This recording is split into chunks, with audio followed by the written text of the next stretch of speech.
আসসালামু আলাইকুম বন্ধুরা, আমি জুয়েল আছি আপনাদের সাথে। বন্ধুরা, আবারও হাজির হলাম ব্যাকগ্রাউন্ড পরিবর্তনের আরও একটি চমৎকার টিউটোরিয়াল নিয়ে। এই ভিডিওতে আমি আপনাদেরকে দেখাবো কিভাবে স্ক্যান করা ডকুমেন্টের ব্যাকগ্রাউন্ড পরিবর্তন করবেন খুবই ইজি ওয়েতে। চলুন বন্ধুরা, ভিডিওটি শুরু করা যাক। বন্ধুরা, আপনারা দেখতে পাচ্ছেন ফটোশপ ক্যানভাসটিতে একটি ডকুমেন্ট ওপেন অবস্থায় আছে। এখন আমরা এই ডকুমেন্টের ব্যাকগ্রাউন্ড রিমুভ করব। তার জন্য আমরা প্রথমে কিবোর্ড থেকে কন্ট্রোল প্লাস বাটন প্রেস করে ডকুমেন্টটিকে জুম করব। স্ক্রল বার ঘুরিয়ে উপরে যাব। প্রথমে আমরা ডকুমেন্টের উজ্জ্বলতা বাড়িয়ে নিব। তার জন্য কিবোর্ড থেকে কন্ট্রোল এল বাটন প্রেস করব। তারপর আমরা এখান থেকে ডান পাশের স্লাইডারটিকে ড্র্যাগ করে ডকুমেন্টের উজ্জ্বলতা বাড়াবো। বাম পাশের স্লাইডারটিকে ড্র্যাগ করে টেক্সটের উজ্জ্বলতা বাড়িয়ে নিব। তারপর আমরা এখান থেকে ওকেতে ক্লিক করব। এই ডকুমেন্টের ব্যাকগ্রাউন্ড আমরা দুইভাবে পরিবর্তন করব। নাম্বার 1, প্রথমে আমরা যাব সিলেক্ট, তারপর আমরা যাব কালার রেঞ্জ। এখানে গিয়ে আমরা ফাজিনেস করে দিব 200। এখান থেকে আমাদের সিলেকশনে সিলেক্ট করা থাকবে। তারপর আমরা ডকুমেন্টের ভিতরে যে কোনো এক জায়গায় একটি ক্লিক করব। টেক্সটের উপরে আমরা ক্লিক করব না। ক্লিক করার পর আমরা এখান থেকে ওকেতে ক্লিক করব। তারপর আমরা টুলবার থেকে ইরেজার টুলটি সিলেক্ট করব। এটি আপনারা ই বাটন প্রেস করে সিলেক্ট করতে পারেন। তারপর আমরা যাব ব্রাশ সেটিংস। এখানে গিয়ে আমরা সাইজ বাড়িয়ে কমিয়ে নিতে পারি। এখান থেকে আমরা হার্ডনেস রাখবো 100। এখান থেকে আমাদের হার্ড রাউন্ড ব্রাশটি সিলেক্ট করা থাকবে।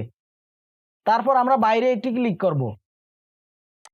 এখান থেকে আমাদের অপাসিটি 100% থাকবে,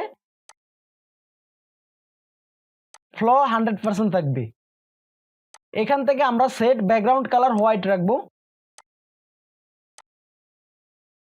কিবোর্ড থেকে রাইট ব্র্যাকেট এবং লেফট ব্র্যাকেট প্রেস করে মাউস কার্সরটি বড় ছোট করতে পারেন।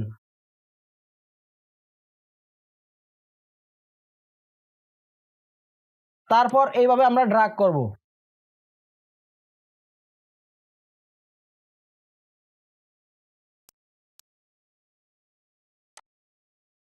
দেখুন কত সহজে আমরা ব্যাকগ্রাউন্ড পরিবর্তন করে ফেললাম। এখন আমরা কিবোর্ড থেকে কন্ট্রোল ডি বাটন প্রেস করব। কন্ট্রোল প্লাস বাটন প্রেস করে জুম করে দেখাই আমাদের ডকুমেন্টের কোনো ব্যাকগ্রাউন্ড নেই। এইভাবে আপনারা ব্যাকগ্রাউন্ড পরিবর্তন করতে পারেন। এখন আপনাদেরকে যে নিয়মটি দেখাবো, এই নিয়মে আপনারা খুব সহজে ব্যাকগ্রাউন্ড পরিবর্তন করতে পারেন।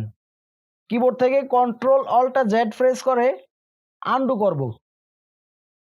কন্ট্রোল জি বাটন প্রেস করে ডিসিলেক্ট করব। মুভ টুলটি সিলেক্ট করব। নাম্বার 2, ব্যাকগ্রাউন্ড লেয়ারটি সিলেক্ট থাকা অবস্থায় আমরা যাব create new fill or adjustment layer. তারপর আমরা যাব লেবেলস। লেবেলসে গিয়ে আমরা উপর থেকে 3 নম্বর আইড্রপারটি সিলেক্ট করব। তারপর আমরা ব্যাকগ্রাউন্ডের উপরে ক্লিক করব, টেক্সটের উপরে ক্লিক করব না। দেখুন আমাদের ব্যাকগ্রাউন্ড পরিবর্তন হয়ে গিয়েছে। এখান থেকে ডান পাশের স্লাইডারটিকে সামনের দিকে ড্র্যাগ করে ডকুমেন্টের উজ্জ্বলতা বাড়াতে পারি। বাম পাশের স্লাইডারটিকে সামনের দিকে ড্র্যাগ করে টেক্সটের উজ্জ্বলতা বাড়াতে পারি। তারপর আমরা এখান থেকে ক্লোজ করে দিব। দেখুন আমরা কত সহজে ডকুমেন্টের ব্যাকগ্রাউন্ড পরিবর্তন করে ফেললাম মাত্র একটি ক্লিকের মাধ্যমে।